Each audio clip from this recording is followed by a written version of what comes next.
So this was malrotation with midgut volvulus. Now what about this case? Another 1 week old child who presents with vomiting.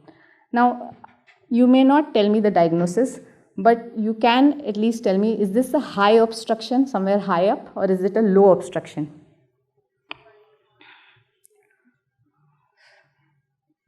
Anybody? I can hear.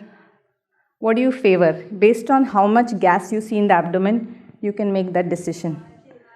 Yeah, so somebody even knows the diagnosis.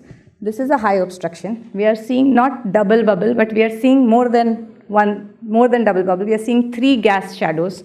And we have done so when it's a high obstruction, I will do an upper GI series. I'm not going to do a lower GI series, which will not give me the answer for a long time. So I'll quickly give oral contrast and see where it goes and stops. So here the oral contrast just goes stomach, duodenum, T3, and then proximal jejunum, and no more transit of oral contrast. So this was a case of jejunal atresia. Excellent.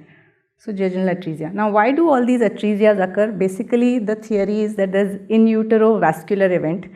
Either there's maternal hypoxia, which has finally gone and affected the fetus, or there is some developmental vessel which did not develop at that time, which supplies that segment of the jejunum, and so that segment gets atretic.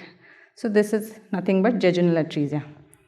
Okay, now another child who presented with a newborn, say 10-day-old neonate, presenting with abdominal distension and failure to pass flatus.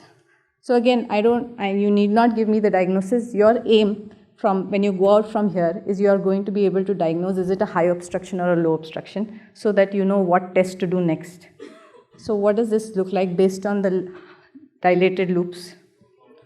Yeah, so this is somewhere low. I'm not going to give oral contrast. It's going to take me 24 hours or 48 hours to get to the diagnosis. I want to get to the diagnosis fast. I'm going to do a lower GI contrast study, put contrast through the rectum, and then see where it goes and stops. So now the contrast has gone, and then it's all accumulated in these small bowel loops, which have all these filling defects. So what is the diagnosis?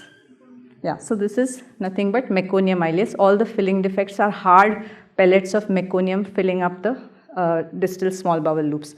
Now this can be conservatively managed if with the contrast enema the baby passes the stool and everything comes out, then it's fine. If it doesn't, then again it's a surgical case.